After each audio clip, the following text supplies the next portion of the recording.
Ready. हाँ जी, नमस्कार, स्वागत है। आज हम स्टार्ट करने जा रहे हैं यूरोप महाद्वीप के अंतर्गत यूनाइटेड किंगडम। कल हमने यूरोप महाद्वीप की पूरी आउटलाइन करवा दी थी और उसके साथ साथ हमने पूरे देश और राजधानियों के बारे में पढ़ लिया था।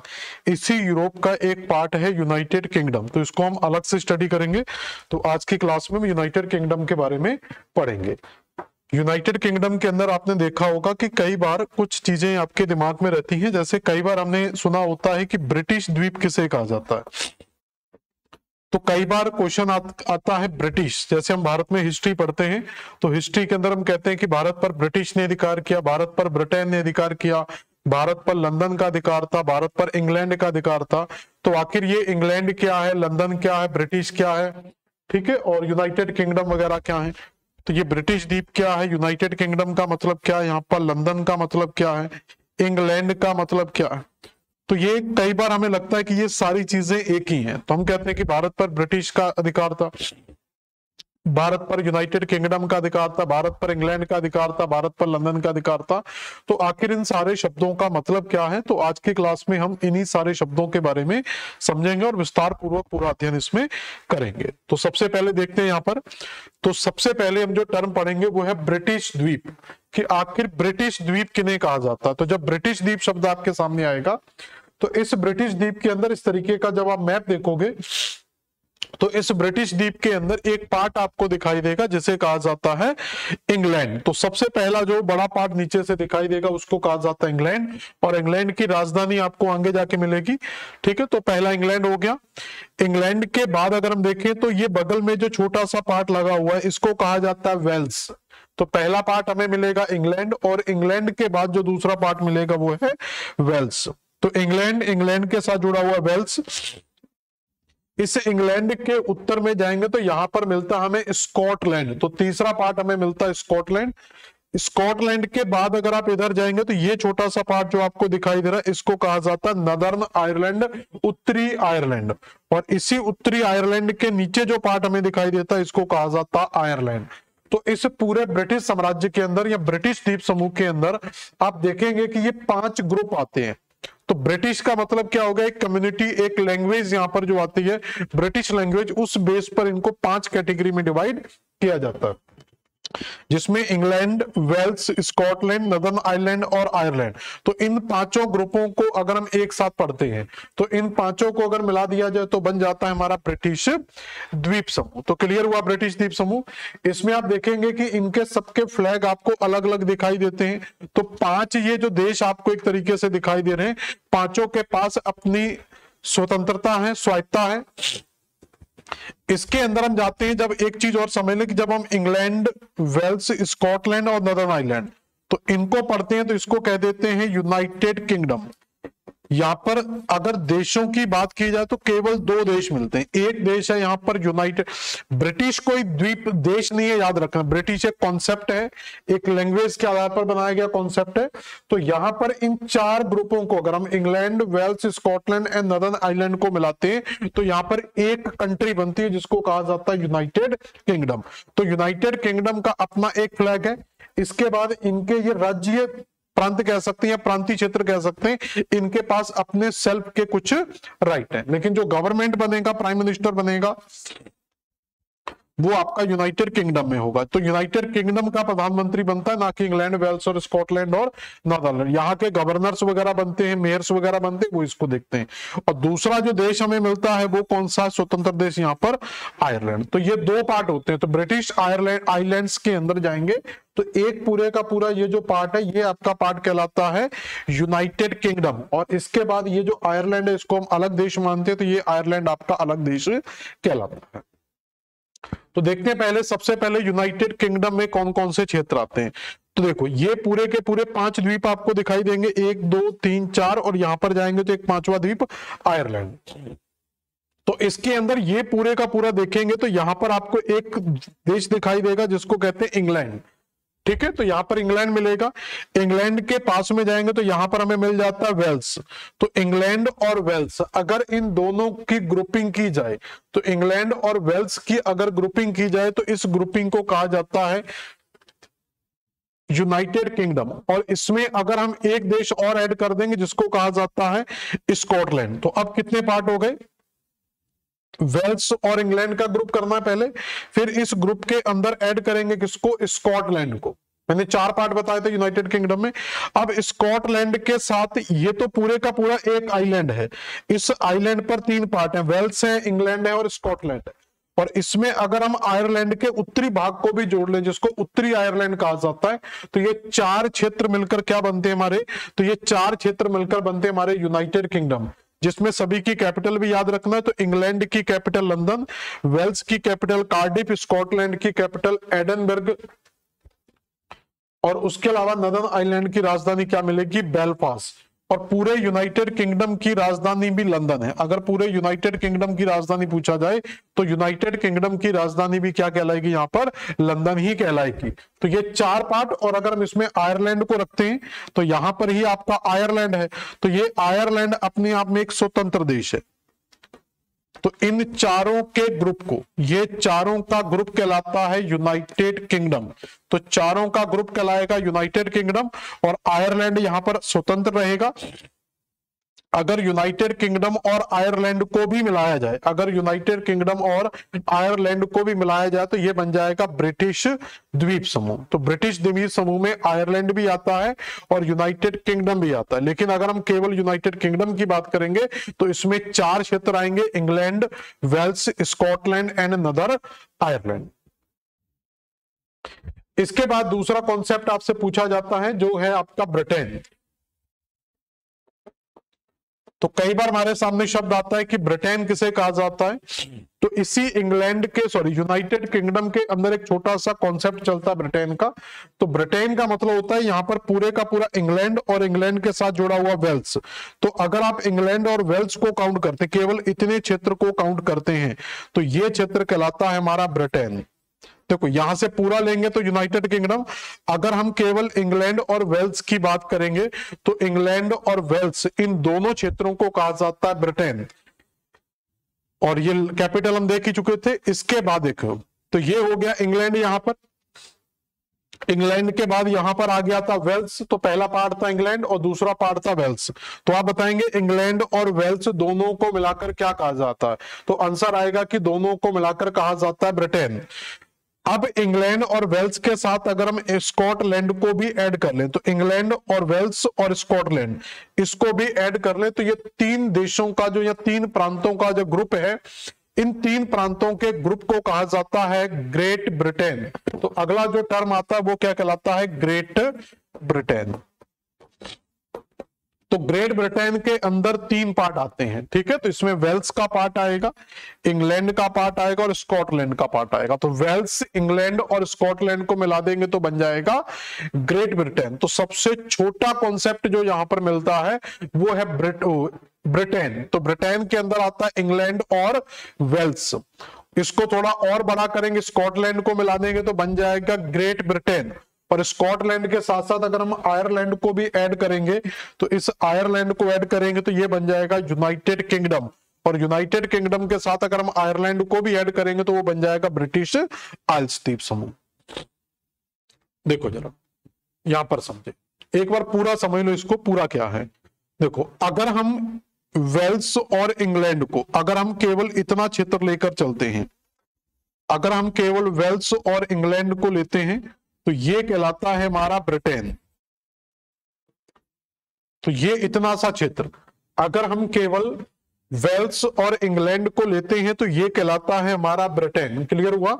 लेकिन अगर हम इसमें वेल्स, इंग्लैंड और स्कॉटलैंड को भी ऐड कर लेते हैं तो ये कॉन्सेप्ट कहलाता है हमारा ग्रेट ब्रिटेन। तो ये कॉन्सेप्ट कहलाएगा ग्रेट ब्रिटेन। अगर इस ग्रेट ब्रिटेन, तो 3 क्षेत्र हो गए, 1, 2 और 3। तो 2 क्षेत्रों को कहेंगे ब्रिटेन, 3 क्षेत्रों को कहेंगे ग्रेट ब्रिटेन। और अगर 3 में यहां पर आयरलैंड वाला क्षेत्र, ये थोड़ा नीचे दिखा दिया गया, तो अगर आयरलैंड को भी ऐड करें तो ये 4 क्षेत्रों का ग्रुप बन जाएगा। तो इस 4 क्षेत्रों के ग्रुप को कहा जाता है। तो इसमें 4 पार्ट आते हैं, कौन कौन से? वेल्स, इंग्लैंड, स्कॉटलैंड और नॉर्दर्न आयरलैंड। तो इसको कहते हैं यूनाइटेड किंगडम। और अगर केवल 3 क्षेत्रों को काउंट करेंगे, स्कॉटलैंड, इंग्लैंड और वेल्स, तो इसको कहते हैं ग्रेट ब्रिटेन। और अगर वेल्स और इंग्लैंड को काउंट करेंगे तो इसको कहा जाता है ब्रिटेन। और अगर हम रिपब्लिक ऑफ आयरलैंड, आयरलैंड को भी ऐड कर लें, ये पूरे का पूरा आयरलैंड, तो ये रिपब्लिक ऑफ आयरलैंड बनता है, इसमें नदर्न आयरलैंड को अलग रखा जाता है, तो ये बन जाता है हमारा पूरे का पूरा ब्रिटिश द्वीप समूह। क्लियर हुआ इतना सभी को? देखो, तो एक हो गया ब्रिटिश द्वीप, इस ब्रिटिश द्वीप के अंदर हम यूके को रखते हैं, और दूसरा इसके अंदर हम आयरलैंड को रखते हैं। यूके के अंदर हम 4 पार्ट को ऐड करते हैं, वेल्स को, इंग्लैंड को, स्कॉटलैंड और नदर्न आयरलैंड। अगर हम वेल्स और इंग्लैंड को केवल मिलाएं तो ये कहलाता है ब्रिटेन। अगर हम वेल्स, इंग्लैंड और स्कॉटलैंड तीनों को मिला दें तो ये कहलाता है ग्रेट ब्रिटेन, और चारों को मिला देंगे तो बन जाएगा यूके, और यूके के साथ आयरलैंड को मिला देंगे तो कहलाएगा ब्रिटिश आयरलैंड। क्लियर हुआ यहां तक कहानी सारी? ठीक है, स्क्रीनशॉट ले लो इसका एक बार।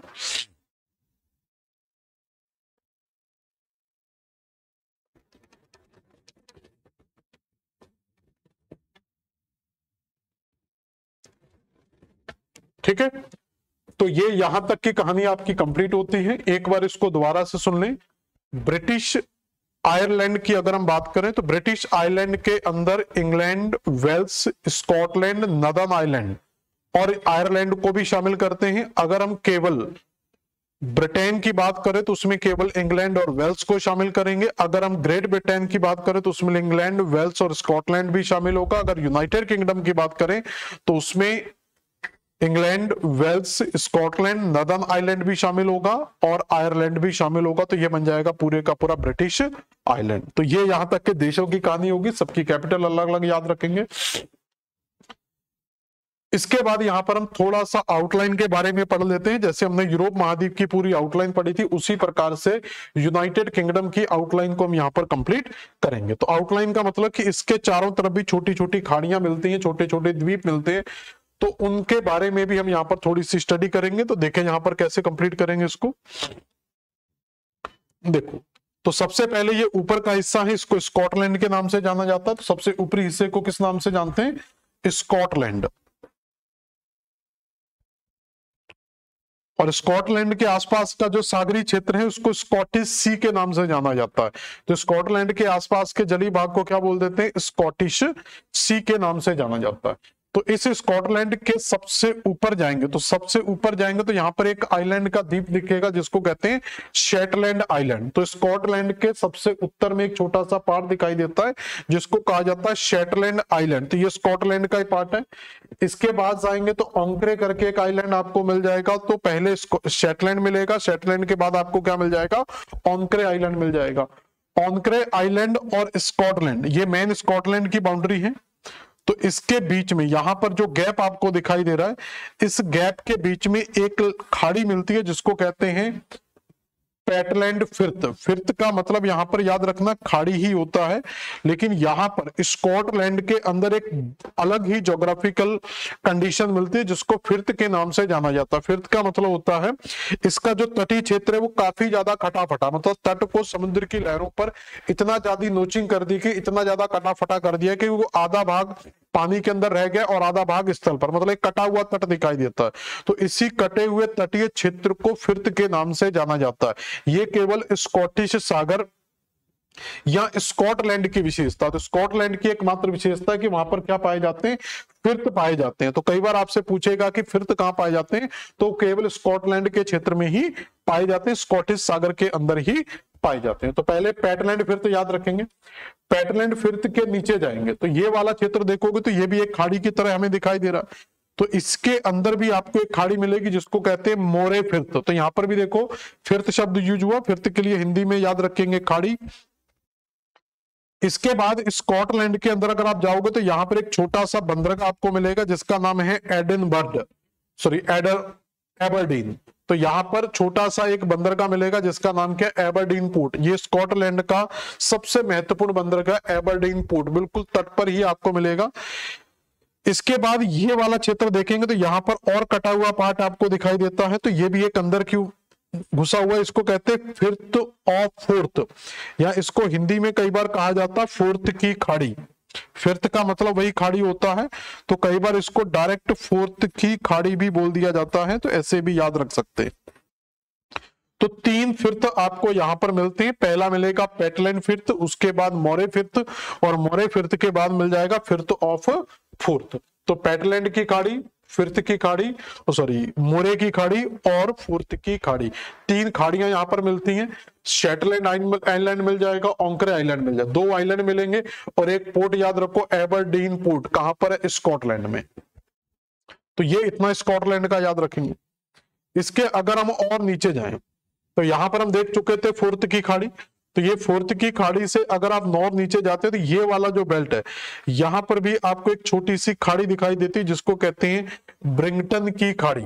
तो ब्रिंगटन की, देखो यहां पर फोर्थ में फिर्त शब्द यूज हो रहा है, तो यहां पर खाड़ी के लिए क्या यूज हुआ? फिर्त शब्द हुआ, लेकिन यहां पर खाड़ी के लिए क्या शब्द यूज हो रहा है? बे शब्द यूज हो रहा है। तो इसका मतलब है कि केवल स्कॉटलैंड वाले एरिया में ही, केवल स्कॉटलैंड वाले एरिया में ही फिर्त शब्द का यूज किया जाता है। यहां पर इंग्लैंड, ये कौन सा पार्ट आ जाएगा? इंग्लैंड का पार्ट आ जाएगा। तो इंग्लैंड वाले पार्ट में हम फिर्त का शब्द यूज नहीं करेंगे, यहां पर डायरेक्ट हम बे शब्द यूज करेंगे। तो यहां पर ब्रिंड लिंगटन की खाड़ी आपको मिल जाएगी। तो ब्रिंड लिंगटन की खाड़ी कहां पर स्थित है? तो ये भी याद होना चाहिए कि ये यूनाइटेड किंगडम में इंग्लैंड में स्थित है, ये भी आपको याद रखना है। तो कौन सी खाड़ी स्कॉटलैंड के पार्ट के पास में है और कौन सी खाड़ी इंग्लैंड के पार्ट के पास में, ये आपको याद होना चाहिए। इसके बाद अगर आप देखेंगे तो यहां पर दा वॉश के नाम से आपको एटलस में मिलेगा, इसको डायरेक्ट वॉश की खाड़ी भी बोल देते हैं। तो इसको कहा जाता है वॉश की खाड़ी। तो जैसे ब्रिंगटन से नीचे जाएंगे तो यहां पर आपको क्या मिल जाएगा? वॉश की खाड़ी मिल जाएगी। और इस पूरे यूनाइटेड किंगडम के इस साइड जो सागरी क्षेत्र मिलता है उसको कहते हैं उत्तरी सागर, नॉर्थ सी। मैंने यूरोप के अंदर भी आपको उत्तरी सागर पढ़ाया था। तो उत्तरी सागर के तटीय क्षेत्रों को ग्रांड बैंक के नाम से जाना जाता है। तो इस उत्तरी सागर का जितना भी तटीय क्षेत्र है उसको ग्रांड बैंक के नाम से जाना जाता है।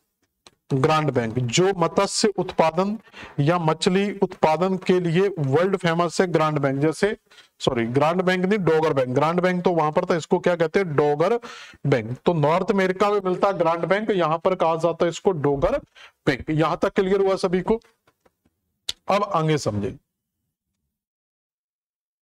तो ये पूरे का पूरा नॉर्थ सी है, इस साइड पूरे का पूरा नॉर्थ सी से, ये मैंने यूरोप के अंदर भी आपको पढ़ाया था। यहां पर जो बेल्ट मिलता है वो है फ्रांस। तो फ्रांस और यूनाइटेड किंगडम, मतलब ये आपका इंग्लैंड वाला पार्ट आ जाएगा। तो यूनाइटेड किंगडम भी बोल सकते हैं। तो यूनाइटेड किंगडम और फ्रांस के बीच में ये जो जली भाग दिखाई दे रहा है, इस जली भाग के बीच में यहां पर हमने खाड़ी पड़ी थी डोवर की जल संधि। तो डोवर जल संधि हमें कहां पर मिलती है? फ्रांस और यूके के बीच में मिलती है। अब ये डोवर जल संधि क्या करती है? अगर आप इंग्लिश नॉर्थ सी से, उत्तरी सागर से अगर आप फ्रांस यूके के बीच से निकलते तो आपको डोवर जल संधि क्रॉस करनी होगी, और इस डोवर जल संधि को क्रॉस करके हम जा सकते हैं किसके अंदर? English channel. इसी इंग्लिश चैनल को इस तट से इस तट पर क्रॉस करके कई वर्ल्ड रिकॉर्ड लोगों के द्वारा, जो हमारे तैराक है उनके द्वारा कई वर्ल्ड रिकॉर्ड बनाए जाते हैं। तो भारत की पहली महिला तैराक जिसने इस इंग्लिश चैनल को तैरकर पार किया था वो थी आरती साहा। तो आरती साहा पहली महिला थी। और मिहिर सेन पहले पुरुष थे जिन्होंने इस इंग्लिश चैनल को तैरकर पार किया था। तो ऐसे वर्ल्ड लेवल पर भी कई रिकॉर्ड बनाए गए और वर्तमान में भी कई रिकॉर्ड इसमें बनाए जाते हैं। तो यही वो इंग्लिश चैनल है जिसको क्रॉस करके पार किया जाता है। तो डोवर जल संधि पूछा जाए कि किसको टच करती है या किसको कनेक्ट करती है, तो डोवर जल संधि उत्तरी सागर को इंग्लिश चैनल से जोड़ती है, या हम ये कह सकते हैं यूनाइटेड किंगडम को फ्रांस से अलग करती है। इंग्लिश चैनल से जब आप बाहर निकलेंगे तो देखो, अगर नीचे की ओर जाते हैं तो आप यूरोप के वाले भाग में चले जाएंगे, बिस्के की खाड़ी की ओर चले जाएंगे। लेकिन हमें ऊपर की ओर जाना है, तो ऊपर की ओर जाएंगे तो एक सागर मिलेगा, सेल्टिक सागर। तो इंग्लिश चैनल को जैसे ही यूनाइटेड किंगडम की ओर जाएंगे तो एक सागर मिलेगा जिसे कहा जाता है सेल्टिक सागर। तो सेल्टिक सागर की पोजीशन याद रखेंगे। इंग्लिश चैनल के बाद आपको क्या मिलेगा? तो एक तरीके से ये कह सकते हैं इंग्लिश चैनल इधर और डोवर स्ट्रेट उत्तरी सागर और सेल्टिक सागर के बीच में स्थित है। अब सेल्टिक सागर से हम ऊपर की ओर बढ़ते हैं, तो ये इंग्लैंड है और ये वेल्स वाला बेल्ट आ गया आपका। सेल्टिक सागर से ऊपर जाएंगे तो ये वाला यहां पर है, याद रखना ये खाड़ी, तो ये जो अंदर की ओर घुसा हुआ पार्ट दिखाई दे रहा है इसको कहते हैं ब्रिस्टल चैनल या ब्रिस्टल की खाड़ी भी बोल सकते हैं। तो ये बहुत सकरा भाग अंदर की ओर धसा हुआ जिसको ब्रिस्टल की खाड़ी या ब्रिस्टल चैनल के नाम से जाना जाता है। इसके ऊपर जाएंगे तो यहां पर आप देखेंगे तो ये जो अंदर की ओर धसा हुआ पार्ट है इसको कहते हैं कार्डिगन की खाड़ी। तो एक तो वेल्स के, देखो ये वेल्स का पार्ट है, ये आपका इंग्लैंड का पार्ट है। तो वेल्स और इंग्लैंड के बॉर्डर के बीच में क्या बनी हुई है, ब्रिस्टल की खाड़ी या ब्रिस्टल चैनल किसके बीच में है, तो इंग्लैंड और वेल्स के बीच में है। और अगर आपसे पूछा जाए कि कार्डिगन की खाड़ी कहां पर है, तो कार्डिगन की खाड़ी वेल्स के पश्चिम है। तो वेल्स के पश्चिम में क्या स्थित है, छोटी सी कार्डिगन की खाड़ी स्थित है। ये वाला जो पार्ट है ये हम पढ़ चुके थे, ये आयरलैंड का पार्ट है। तो इस आयरलैंड, देखो ये पूरा पार्ट हो गया आयरलैंड, और इसको हम कह सकते हैं यूके, यूनाइटेड किंगडम। तो आयरलैंड और यूनाइटेड किंगडम की सीमा के बीच में आयरलैंड और यूनाइटेड किंगडम, या फिर हम ये भी बोल सकते हैं आयरलैंड और वेल्स। अगर पूरा बोलोगे तो यूनाइटेड किंगडम बोलेंगे, अगर इतना बोलोगे तो केवल आयरलैंड, और इसमें क्या बोलेंगे हम, वेल्स। तो आयरलैंड और यूनाइटेड किंगडम के बीच में बोल सकते हैं, आयरलैंड और वेल्स के बीच में बोल सकते हैं। तो यहां पर एक चैनल हमें मिलता है जिसको कहते हैं सेंट जॉर्ज चैनल। तो ये सेंट जॉर्ज चैनल जो हमें मिलता है तो ये किसके बीच में है, तो सेंट जॉर्ज चैनल किसके बीच में है, तो आयरलैंड और यूनाइटेड किंगडम के बीच में है। यहां बोल सकते हैं आयरलैंड और वेल्स के बीच में है। किसको अलग करता है, तो वही आंसर होगा कि आयरलैंड को यूनाइटेड किंगडम से अलग करता है। और किसको कनेक्ट करता है, तो दक्षिणी भाग में मिल रहा है सेल्टिक सागर। तो ये सेल्टिक सागर से चलेंगे और सेल्टिक सागर के ऊपर जाएंगे तो यहां पर आयरिश सागर मिलेगा आपको। तो सेल्टिक सागर से आयरिश सागर को जब आप कनेक्ट करेंगे तो किसके थ्रू करेंगे, तो वो है सेंट जॉर्ज चैनल। तो हम कह सकते हैं कि सेंट जॉर्ज जो चैनल है वो सेल्टिक सागर को आयरिश सागर से कनेक्ट करता है और आयरलैंड को यूनाइटेड किंगडम से अलग करता है। तो कनेक्ट किसको करेगा, सेल्टिक और आयरिश सागर को। और आयरिश सागर भी अगर आपसे पूछा जाए तो यूनाइटेड किंगडम और आयरलैंड के बीच में स्थित है। इतना कर सकते हैं। इसके बाद देखो, तो ये हमने देख लिया। तो यहां पर सेल्टिक सागर था, तो सेल्टिक सागर से जाएंगे सेंट जॉर्ज चैनल को क्रॉस करके कहां पर आ जाएंगे, आयरिश चैनल में। तो आयरिश सागर में, अब आयरिश सागर से जैसे ही आप बाहर निकलोगे, ये स्कॉटलैंड वाला पार्ट है और यहां पर नॉर्थ आयरलैंड का पार्ट है। तो स्कॉटलैंड और नॉर्दर्न आयरलैंड के बीच में एक चैनल मिलेगा जिसको कहते हैं नॉर्थ चैनल। तो नॉर्थ चैनल किसके बीच में है, तो स्कॉटलैंड और उत्तरी आयरलैंड के बीच में एक चैनल मिलेगा जिसको कहते हैं नॉर्थ चैनल। अब ये नॉर्थ चैनल किसको अलग करेगा, तो ये तो क्लियर दिखाई दे रहा है कि ये आयरलैंड को स्कॉटलैंड से अलग करेगा। और किसको जोड़ेगा, तो जोड़ने के लिए एक वाटर बॉडी है हमारे पास, आयरिश सागर। तो आयरिश सागर से हम बाहर निकलेंगे और जैसे ही बाहर निकलेंगे यहां पर एटलांटिक ओशियन हमें मिलेगा। तो कौन सा डायरेक्ट ओशियन मिल जाएगा, एटलांटिक ओशियन। तो आयरिश सागर से इस नॉर्थ चैनल से होते हुए कहां पर पहुंच जाएंगे हम, एटलांटिक ओशियन के अंदर एंटर कर जाएंगे। अब हम थोड़ा इस साइड ये वाले चैनल को कंप्लीट करेंगे और उसके बाद हम फाइनल अपने स्टार्टिंग पॉइंट पर पहुंचेंगे। तो यहां पर अगर आप इस साइड टर्न करते हैं, तो इस साइड टर्न करेंगे तो ये वाले क्षेत्र में देखोगे तो यहाँ पर 2-3 खाड़ियां मिलती हैं। तो इस जगह पर जो 2-3 खाड़ियां मिलती है उसमें पहली खाड़ी को कहा जाता है डोनेगल बे, और डोनेगल बे के नीचे जाएंगे तो यहाँ पर दूसरी जो खाड़ी मिलती है उसको कहते हैं किल्लाला की खाड़ी। तो डोनेगल की खाड़ी और किल्लाला की खाड़ी कहाँ पर स्थित है, हम कहेंगे आयरलैंड के पश्चिम में स्थित है। इसके और अगर आप नीचे जाएंगे तो यहाँ पर इस वाली जगह पर एक गालवे की खाड़ी मिल जाती है और गालवे की खाड़ी के नीचे यहाँ पर कुछ छोटी छोटी खाड़ियां और उनमें एक प्रसिद्ध खाड़ी मिलती है डिंगल की खाड़ी। तो ये 3-4 खाड़ियां आपको याद रखनी, ये आयरलैंड में स्थित है। तो आयरलैंड में सबसे पहले डोनेगल की खाड़ी, किल्लाला की खाड़ी, गालवे की खाड़ी और डिंगल की खाड़ी। क्लियर। और यहां से फिर वापस आएंगे, यहां से वापस आएंगे तो सेल्टिक सागर हमें मिल जाएगा और सेल्टिक सागर से सेंट जॉर्ज चैनल से हुए आयरिश सी, और आयरिश सी तो ये पूरा देखो इसकी अपने आप में एक आउटलाइन, तो ये अपने आप में एक आउटलाइन बन जाती है। और अब हम यहां से इस साइड जाने का प्रयास करेंगे। क्लियर हुआ इतना। अब देखो आयरिश सागर से नॉर्थ सी, और नॉर्थ सी से हम इस साइड का कवर कर चुके हैं। अब नॉर्थ सी से फिर हम स्कॉटलैंड के बॉर्डर पर आ जाएंगे, फिर से हम कहां आ जाएंगे, स्कॉटलैंड के बॉर्डर पर आ जाएंगे। जब आप स्कॉटलैंड के ऊपर की ओर चलेंगे, यहां से ऊपर की ओर चलेंगे तो यहां पर आपको ये छोटे छोटे द्वीप मिलते हैं। ये स्कॉटलैंड के छोटे छोटे द्वीप हैं जिनको हाइब्रिड्स आइलैंड के नाम से जाना जाता है। तो अंदर वाले जितने भी द्वीप हैं उनको इनर हाइब्रिड्स कहा जाता है, और बाहर वाले जो द्वीप हैं इनको आउटर हाइब्रिड्स के नाम से जाना है। तो दो कॉन्सेप्ट याद रखना, इनर हाइब्रिड्स और आउटर हाइब्रिड्स। तो इनर हाइब्रिड्स अंदर वाले द्वीप हैं और आउटर हाइब्रिड्स बाहर वाले द्वीप हैं। और इसके ऊपर एक मिंच की खाड़ी मिल जाती है, और यहाँ पर एक मिंच चैनल करके भी मिल जाता है। लिटिल मिंच करके यहाँ पर एक चैनल मिलेगा, अगर आप चाहो तो एटलस में देख सकते हैं। तो लिटिल मिंच करके आपको एक चैनल मिल जाएगा, लिटिल मिंच चैनल इसके बीच में। तो इनर और आउटर हाइब्रिड्स के बीच में एक लिटिल मिंच चैनल हमें मिल जाता है। तो ये हमारी यूनाइटेड किंगडम की आउटलाइन कंप्लीट होती है। इससे पहले हम यूनाइटेड किंगडम के सारे पार्ट्स को कंप्लीट कर चुके थे कि ब्रिटेन क्या है, ग्रेट ब्रिटेन क्या, ब्रिटिश आइलैंड क्या है, यूनाइटेड किंगडम क्या है।